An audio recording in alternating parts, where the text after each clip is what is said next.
Сәлеметсіздер ме, құрметті оқырмандарым. Айнұр Мақсұтқызының Сүйел атты әңгімесін тыңдай отырыңыздар. Әлібек ақсақал заманында ел басқарып, болыс болған. Оның қаһарлы мінезінен ауыл түгілі ауданның басшыларының өзі тайсалатын. Өзі ерекше бай қуатты болды. Алатаудың бөктерінде отар-отар қойлары мен жылқылары, сиырлары жайылып, оншақты малшы қызмет ететін қол астында. Бұл кісінің ақ дегені алғыс, қара дегені қарғыс еді. Тіпті өзінен бірнеше жас кіші Ханымзаданы әкесіне айттыруға тікелей өзі барып, дәл сол жерде құда түсіп, ұзатып әкете бергенде қыздың әкесі ләм-мим дей алмаған еді. 15-тен енді ғана асқан бұрындысын Әлібекке өз қолымен ұзатып жіберуіне тура келді. Бұрын соңды көрмесе де, есімі елге танымал адамның жары танып, қыз ғұмыры көз алдынан бұлбұлдай ұшып бара жатқан жас сұлуды қайықпен әкетіп барады. Іштей, мына қайық төңкеріліп қалса игі еді деп тілеп отырғанда, арғы бетке өтіп үлкен өмірге аяқ басты. Ханымзада Әлібекке 3 ұл 5 қыз сыйлады. Әдепкі 3 перзентті қыз бала болды. 3-ші қызын босанып келген кезінде күйеуі тағы қыз ба деп арқасынан қамшымен осып жіберген болатын. Күйеуінің мінезін білетін Ханымзада сәбиін емізіп отырып, Алладан келесі ұл болуын тілейтін. 3 қызының арасы бір жастан болса да, жазда жайлауда, қыста қыстықта қу тіршіліктің соңында жүре беретін. Екеуінің аяқтарын шарбаққа байлап, 3-шісін бесікке бөлеп қойып, бір жағында қазан асып, бір жағынан сиыр сауып жүргенде, 4-шісіне аяғы ауырлайды. 9 ай, 9 күн дегенде, дүниеге әке арманын орындаған ұл келеді. Әлібек 30 күн ойын, 40 күн тойын жасап, жас сәбидің шілдеханасын ұлан асыр бәйге шаптырған мерекеге айналдырды. Азан шақырып, есімін Арман деп атады. Арман жас күнінен тым ерке өсті. Әкесі не айтса да, айтқанын екі етпей орындап, өте босаңыстып жіберді. Арманнан кейін дүниеге 2 ұл, 2 қыз келсе де, ұлдан тұңғыш болған соң оның орнын баса алмады. Әлібектің бары қыласы Арманда болатын. Соны білген бала жасынан төбелес құмар, бұзық болып қалыптасты. Әлібек әрдайым Арманды совхоз орталығындағы мектепке дейін мойнына отырғызып апаратын. Қайтарда да өзі әкететін. Әлібектің қарамағындағы 13 жасар жетім бала малшы болып жұмыс жасайтын. Көрші өзбек елінен ауып келіп, осы Әлібек байдың жалшысы болып жүрген Хамза қой аузынан шөп алмас момын еді. Бірде Арманның іші пысты ма, белгісіз, әйтеуір сол Хамзаны шешесінен боқтай берді. Арманның жасы шамамен 7-де болса керек. Анасын туғанынан көрмеген жетімек өзбек, байдың баласынан боқауыз естіген сайын жүрегі сыздап қоя беретін. Ақыры, аяғында орайлы сәті туғанда, Хамза Арманды оңашада сілкіп алды. Мұрнына жұдырығын тақап, мені анамнан боқтама, егер тағы боқтар болсаң, мына жұдырықты көкесін көресің, жетер енді деп ашуын білдірді. Көрсек көрерміз, осыдан ертең әкем келсін, қаладан сен көресің сол жұдырықтың көкесін деп Арман жылап кетіп қалды. Ертесіне Әлібек қаладан келген соң, Арман әкесінің алдынан жүгіріп шығыпты. Әке, Хамза бұзаулы сиырды бір кісіге сатып жатқанын көзіммен көріп қалдым. Жүгіріп барып, оның не, әкем естісе өлтіреді деп едім, маған жұдырығын көрсетіп ұрды деп өтірікті сылқита салды. Не дейді мына бала? Шақыр ана өзбекті деп, баласының сөзін иланған әкесі жалшысын шақырды. Не болғанын түсінбей Хамза жетіп келді. Шақырдыңыз ба, әка? Деп көзім өлдіреп, қожайынынан тапсырма күтіп тұрған баланың пәк көңілі не боларын сезер емес. Әй, сен жетімек, не істеп жүрсің, ә? Мен істедім, әка, деп сұрап үлгерместен жағынан тартып жіберді Әлібек. Сен ұрлықшы екенсің ғой, менің малымды сатып, пұл жинап жүр екенсің ғой, иттің баласы. Көрсетемін мен саған Әлібектің малын ұрлаған қандай болатынын деп тепкілей бастады. О не дегеніңіз, әка? Мен ешқандай мал сатпадым. Кімге сатамын? Әкә, ұрмаңызшы деп, баланың шырқыраған жан даусы айналаны дүр сілкіндірді. Көзіне қан толған Әлібек құрттай баланы өлімше етіп сабап жатыр.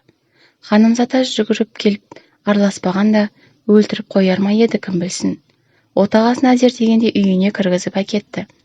Анадайда бақылап тұрған Арман әкесі үйге кірген соң жерде жатқан Хамзаға келіп, «Ей сорлы, көрсетші қане жұдырығыңды» деп мысқылдап күліп кетті. Арман, сен ешқашан оңбайсың. Сенің де балаларың мен сияқты шешесі жетім өссін деп ызаланып жылады. Арман оның сөзін шыбын шаққан құрлы көрме бүйірінен бір тепті де ойнап кетті. Құрсүлдері қалған құл бала денесін сүйрей байдың есігін қағып, «Ака, мен кетіп барам, бірақ сізді бұл көз жасым текке қалдырмас» деп еңірей жылап сүйретіле, аяғын тез-тез басып қашып кетті. Баласының бір ауыз сөзіне сенген әке, жетім баламны ұрамын деп қарғыс естіді. Бәлкім, сол қарғыстың наласы ма, әлде тым еркелеткеннің кесірі ме, Әлібектің соры Арман болды. Арада жылдар өтті. Қаланың қақ ортасынан хан сарайда үй салып, Әлібек отбасымен көшіп келді. Қыздары бой жетіп, ұлдары өсіп, қалалық тұрғындар болып шыға келді. Арман әскерден келген соң көп жүрмей үйленгісі келді. Анастасия Оренбургтың тумасы еді. Кеңес одағының жолдамасымен Алматыға ет комбинатына зертханашы болып жұмысқа келген 20 жасар қыз. Бет біткеннің сұлуы дерсің. Қою қоңыр шашын толқындатып, иығынан төмен түсіріп қоятын. Ұзын бойлы, қыпша белді, арықша келген, ат жақты, көк көзді, қыр мұрынды сол қызды Арман бір көргеннен ұнатты. Әскерден соң сол комбинатта жүргізуші болып жұмыс жасап жүреді. Ресейден келген зертханашы қызға деген көңілі бірден оянды. Бір айдан соң аға алып қашпауға бел буды. Настя алматылық неміс отбасында пәтерші болып тұратын. Арман артынан қалмай, қайда барса да қыздың қыр соңынан жүрді. «Настя, я люблю тебя. Выходи за меня замуж». «Арман, уйди, а? Какой же ты шутник» деп Настя шынайы көрмейтін. Дегені болғанға жаман үйренген Арман бір күні Настяны үйіне алып келді. Түн баласы шырт ұйқыда жатқан үй ішін оятып, шешесі сасқалақтап, жас келінді өзі түсіріп алды. Арманға деген сезімі болса керек, Настя осы үйге келін болуға келісті. Келіспеген бір адам болды, ол Әлібек. «Орыспен құда болмаймын, орыстан қыз алмаймын, қанды бұзбаңдар» деп қанша ашуланса да, Ханымзаданың жалынуымен, Арманның қиылуымен үйге келген келінді қайтарып жібермеді. Батасын беріп, әкелік тілегін жаудырмаса да, әйтеуір үнсіздікпен келісімін беріп, өзің біл дегендей ұлына қолын бір сілтеді. Осылайша Настя қазақ отбасының келіні атанды. Әдепкіде Анастасия көп қиналды. Тіл білмей, айтқызы келгенін айта алмай, ыммен түсіндіріп әлекке түсетін. Бірақ жас келін пысықтығымен енесінің көңілінен шықты. Әлібектің біраз малы қала сыртындағы ауылдарда болса, бір шамасы ғана қаладағы үйінің қорасында бапталатын. Өмірінде сиыр, бие саумақ түгілі, оларды тек суреттен көретін Настя екі жеңін түріп жіберіп, екі көк шелегін алып, таңертеңгілік қораға кіріп кететін. Басынан ешқашан жаулығын тастамай, үйге келген адамға иеліп сәлемін беріп, бауырсақты сарғайтып, құмшекерді қызартып қуырып, сүт қатқан қою шайымен атасының да тырысқақ маңдайының қыртысын жаза бастағандай. Келіннің аяғы ауыр екенін білгенде, Әлібек қуанғанынан жүрегі жіби бастады. Айы күні жетіп, Алланың қалауымен дүниеге ұл бала келді. Әлібектің төбесі көкке бір елі жетпей, алыс жақын туыс жекжаттарына хабар айтып, тіпті келіні босанған күні ақ өмірімнің жалғасы болсын деп, жалғас деп сәбидің есімін қойды. Бәрі қуанышты еді. Әттең-ай, Настяның босануы тым ауыр өткен еді. Сәби де әлсіз туылып, бірнеше күн перзентханада жатып, ақырында Настя перзентханадан жалғыз өзі шықты. Жалғастың өмірі 10 күннен артыққа жалғаспады. Шетінеп кетті. Өмірге періште болып, қайта ұшып кете барды. Настя үшін соры қайнаған күндер басталды. Онсыз да араққа бір табан жақын арман әрбір атқан таңды мас болып қарсы алатын күйге көшті. Жұмысынан шығып қалды. Босанғаннан кейін денсаулығы күрт нашарлаған Настя ауыр жұмысқа жарамай қалды. Әлібек болса ашулы. Арманның ішіп жүргені, келіннің 2 аптадан бері ауырып жатқаны, бәрі зығырданына тисе керек. Бір күнде айдық шу шығарып екеуін қуып шықты. Настя жұмыс орнына барып, қайта қосылу үшін арыз жазып, қайтадан орнына оралды.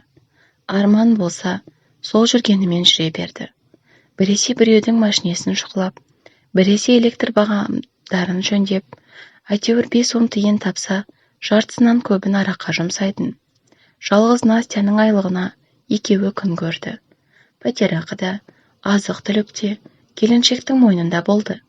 Күйеуінің ішіп жүргеніне өзін кінәлаушы еді. Ешқандай кінәсі болмаса да, өзін жегідей жеуші еді. Дүниеге әлсіз бала келдім деп, түн баласы солқылдап жылай беруші еді.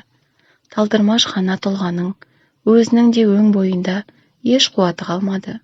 Состайған бойы ғана болмаса, тым әлсіз еді. Түнгі алаудай жанып тұратын қос жанарының нұры майшамның жарығындай пәс. Ыржиған мойнына қою толқынды шаштың өзі салмақ болып түседі ме, беймәлім. Әйтеуір басын тіктеп жүре алмайтын. Барлық болып жатырған жағдайлар үшін мен кінәлімін деп жүрген келіншек бір күні жұмыс орнында ес-түссіз талықсып құлайды. Әріптестерінің көмегімен ауруханаға жеткізіліп, бір апта ес-түссіз жан сақтауда жатқан. Ханымзада келіні үшін жаны шығып, күнде ауруханаға келетін. Әкелген сорпасын қайта кеткен сайын жүрегі езіліп, аналық көңілі босай түсетін. Арман да келіншегінің осы күйіне күйзеліп, арақ ішуін азайтты. Әкесінен кешірім сұрап, келіншегі жазылса, қайтадан жұмысқа қосылып, адам болатынына уәде берді. Әлібек те ең сүйікті ұлының қайтып келгенін сырт көзге қаламағандай көрінгенімен іштей тілеуші еді. Настя 20 күнде ауруханада жатып, шыққан соң ата енесінің үйіне оралды. Ханымзада өз анасындай бәйек болып, құрақ ұшып қараушы еді. Настяның беті бері қарап қалғанда жұмысқа қосылғысы келді. Әлібек үзілді кесілді қарсы болып, келінінің денсаулығының нығаюына ықпал жасады. Бұл отбасында Настяның 3 қайын апасы, 2 қайын сіңілі, 2 қайын інісі болатын. Барлығы да Настяны жақсы көретін. Күнделікті бір сарынды күндер өтіп жатты. Әлібектің әулетіне Аллахтың тағы бір мәрте мейірімі төгілді. Настяның аяғы ауырлады. Осы жолы олар адам баласына жақ ашып айтпады. Көзбен сөздің қасиетінен қорқып, келіндері аман-есен босанып, немерелерін құшақтамайынша үндемеуге бел буды. Настя уақыты келгенде дүниеге қыз бала келді. Әшейінде ұл керек дейтін Әлібек осы жолы кім туылса да аман болсын деді. 6 күннен соң Настя үйге шықты. Осы жолы Аллахтың қалауымен нәрестесін құшағына қысып шықты. Арман мәз, өмірге басқаша көз қараспен қарайтындай, үшеуін тоқтатқан. Сәл қуаныш болса ат шаптырып, бәйге ойнататын Әлібек жас сәбидің шілдеханасын 40 күннен кейін жасауды бұйырды. Бірақ өзі сол күнді көре алмады, жете алмады. Қос аяғында тіке тұрып, шапқылап жүрген Әлібек бас аяғы бір апта ғана ауырып, дүние салды. Бұл отбасына тірегінен айырылу оңайға соқпады. Әкешім деп 5 қызы 5 жақтан жоқтағанда алтын арай көз аспаны күңіреніп кеткен еді. Әкеден айырылу әсіресе Арманның сүйегіне қатты батты. Әрдайым қорғап, жүретін қолдаушысынан бір мезетте айырылды. Өмір өзен өз ағысымен жылғадан жылғаға ауысып өте берді. 3 қайын апасы тұрмысқа шықты. 2 қайнынысы үйленіп, Настя бұл аралықта 3-ші қызын өмірге келді. Әкесінің қазасынан соң Арман баяғы әдетіне қайта басты. Бір уақыттары бойындағы бар күш-жігерін жинап, тоқтатқан жаман әдеттері қайтадан бас көтерді. Шайтан азғырып, түзу жолынан тайды. Тіпті бірінің арты бірі дүниеге келіп жатқан қыздары да Арманның жүріс-тұрысын өзгертпеді. Сол баяғы ішу, шегу, қыдыру, ол аздай карта ойнап, құмар ойынға әуестенуді бастады. Арманның тіршіліктерінің ең сорақысы ішіп келіп, келіншегін адам құрлы көрместен теуіп тастауы еді. Бейкүнә келіншектің көзі мөлдіреп, жалынып жалбарынғаннан басқа амалы болмайтын. Арман қойсаңшы, деп ортаға түскен Ханымзада, анасының сөзі де түк емес еді ғой шіркінге. Қыздары үшін үнсіз шыдап, көк ала торғайдай болып жүре беруді Настя әдетке айналдырғандай еді. Тіпті күйеуі ішіп келсе, аузын ашып, әйел болып, қайда жүрсің деп сөйлемек түгілі, көзін тарс жұмып, ұйықтап жатқан адамның кейпін жасайтын. Соның өзінде де бүйірінен бір теуіп оятып, түнгі 3 болсын, мейлі таңғы 5 болсын, шай қайнатып тамақ жасататын. Шешесінің сөзін шыбын қаққан, шақан құрлы көрмеуші еді. Арманжан, тиіспеші келінге. Құлыным-ау, ол да біреудің баласы ғой. Өзіңнің де әпке қарындастарың бар, қыздарың бар. Солардың болашағын ойласаңшы деп, Ханымзада жан ұшыра жалынып тұрса, Арман одан сайын ерегісіп, келіншегіне пышақ лақтырып қорқытатын. Азап атаулының түр-түрін көрсетумен әлек болды. Оның фантазиясы кең еді ғой, әр кезде әртүрлі қинау. Інілерінің де сөзін сөз көрмейтін. Кенже інісі ағасының осыншама қорлығына шыдамай бөлек шығып кетті. Ал өзінен кейінгі інісі Дархан Арманнан өлердей қорықса да, анасын қорғап қалу үшін осы шаңырақта тұруға мәжбүр болды. Ол өте тамаша жан еді. Ағам деп сыйлап, ешқашан аузын ашпайтын. Бір жағынан қорқатыны да бар. Бір күні Дарханды төргі бөлмеге шақырып алып, «Ей, Дарко, сен осы подкаблучниксің» деп тиісуін бастайды. «Әреке, қайдағын айтпаңшы» деп Дархан ағасының ашуын әрі қарай ушықтырмауға тырысты. Жоқ, сен таза подкаблучниксің. Неге ол айтып тұрсыз, Әреке? Подкаблучник емессің ба? Жоқ. Сен не деген қатыныңа өмірінде қол көтеріп көрдің ба? Әреке, не үшін қол көтерейін мен оған? Вот видишь ты, подкаблучник. Әреке, қойыңызшы. Слушай меня. Подкаблучник болмасаң, қатының Мамашканың табанын жалап, жамбасын сүйсін деді. Осыны естіген Дарханның келіншегі Сәнімгүл дереу қайнағасының айтқанын екі етпей жасады. Сондағысы күйеуін ұрмаса екен деп тіледі. Келіннің қорыққанынан осы қадамға барғанына, үлкен баласының жауыздығына Ханымзада өкіріп жылап, қан қысымы көтеріліп, 2 апта ауруханада жатып қалды. Арман үйіндегі әрбір адамға осылай азаптың неше түрлісін көрсетумен болды. Оның қолынан бар келетін тіршілік осы еді. Настяның тұла бойында сынбаған сүйек қалмады. Бірнеше рет ауруханада жатқан болатын. Бірде Арман түнде ішіп келіп, балтамен қуғанда, Настя далаға қарай қашып, жан екпінімен көрші үйдің шарбағынан секіріп түсіп, үйіне кіріп кетті. Көрші әйел Настяның мына күйін көріп, жаны ашып қосыла жылады. Бұл үйдің де есігіне маза бермеген соң, көрші әйел 02-ге хабарлап, милиция шақыртып беріп жіберді. Настяның қолына азын-аулақ ақша беріп, 3 қызын ертіп Оренбургке қашып кетуіне ықпал жасады. Төркініне жеткенде, Настя 4-шісіне аяғы ауыр екенін сезеді. Анасы Людмила Константиновна қызының күйін көріп, жағасын ұстап, ана жүрек қатты қанжылды. Араға 2 апта салып, Арман Оренбургке келді. Әйелінің әкесі мен ағаларын пистолетпен қорқытып, Настяны алып кету үшін қоқан-лоқы көрсетті. Олар қанша қорықса да, білдірмей келіншекті алып қалу үшін жандарын салып жүр. Қатарынан 3 күн бұл үйде ұрыс-керіс болып, ақырында Настя бауырларының амандығы үшін күйеуімен Алматыға жолға шықты. Пойызда отырған Настя Арманға аяғы ауыр екенін айтты. Арман, я беременна, деді қуанышты кейіппен. Это когда и где ты успела? Арман, ну что ты? Домой доедем, поговорим деп күмәнді көзбен қарады. Үйге келген соң, кімнен екқабатсың деп босанам дегенше ұрумен болды.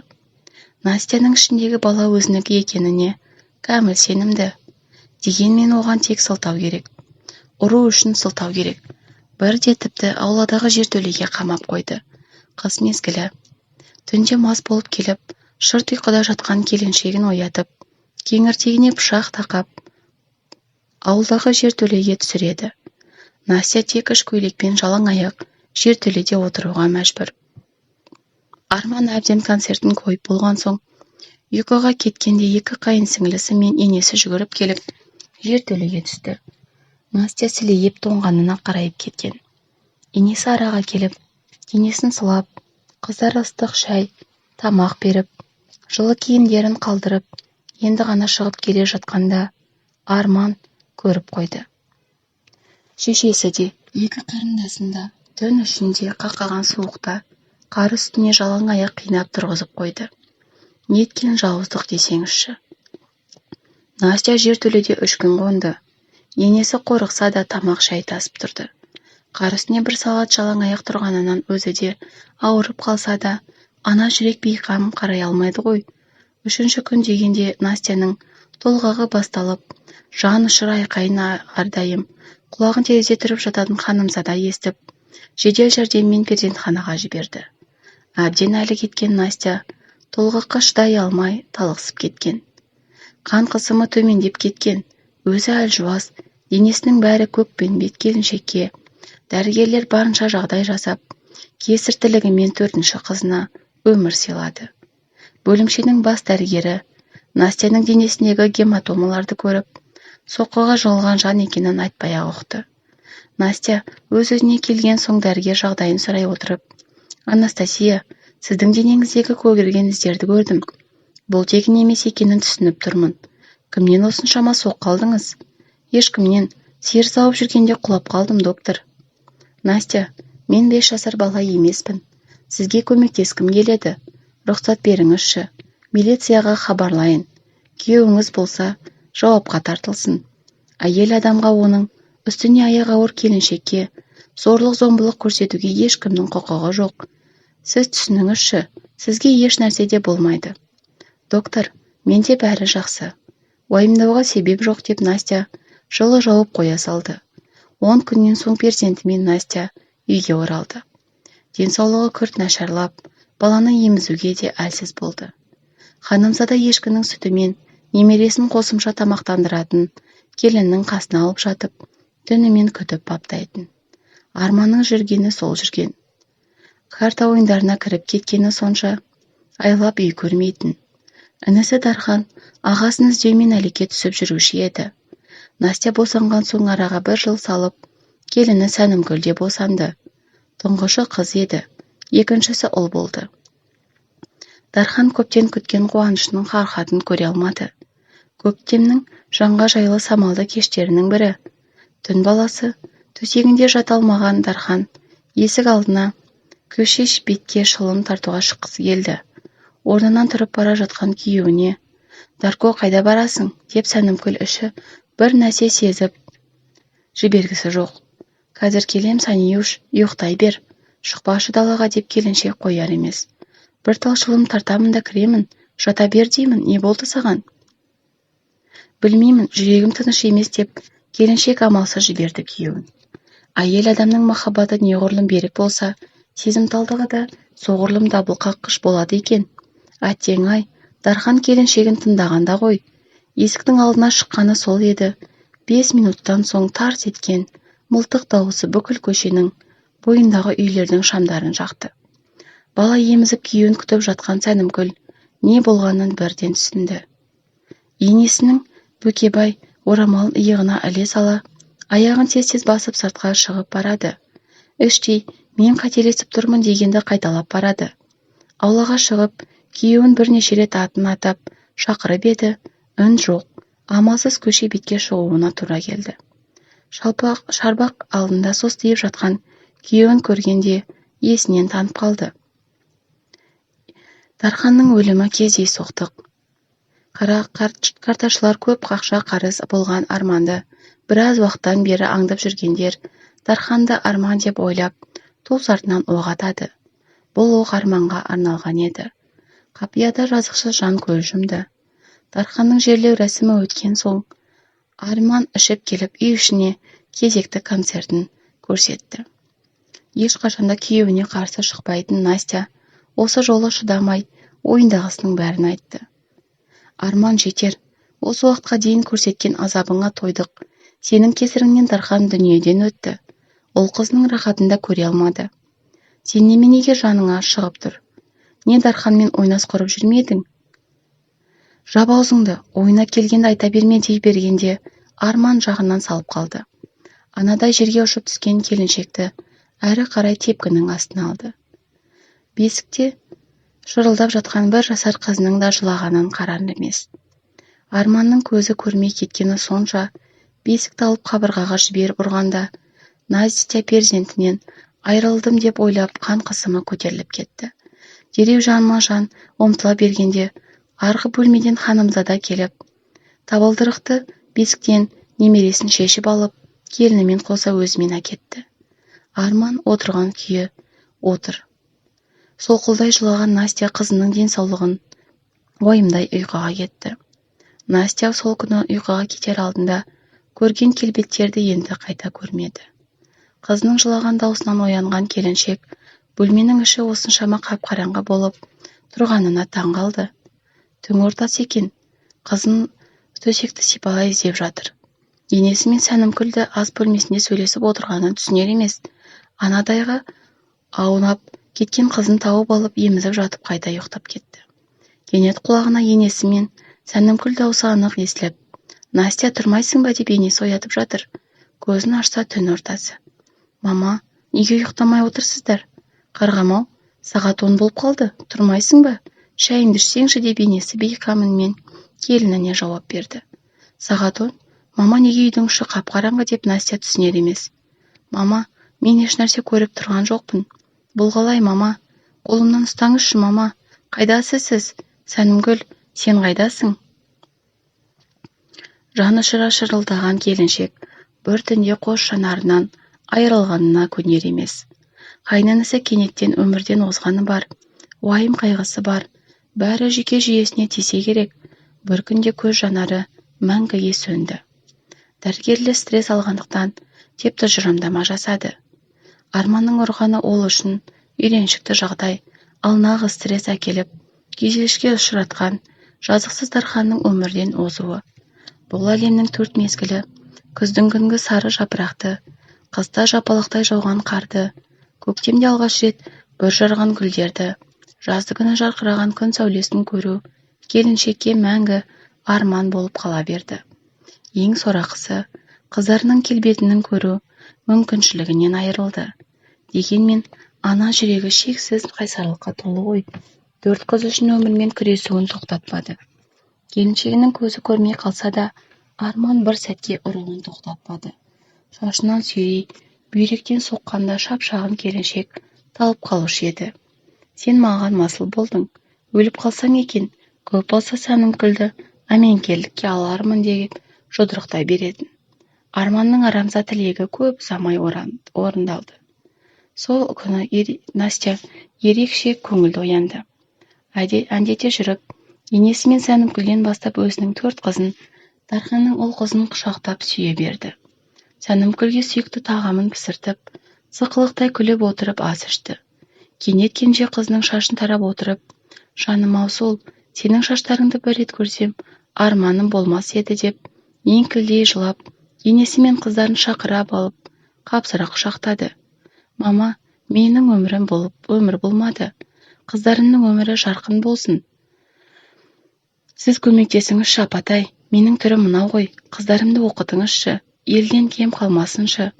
Мама, сізге ғана сенемін деп аманаттап тапсыруы тегін болмады.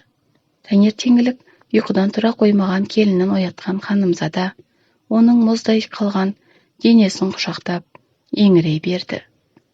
Жалғасы келесі бөлімде.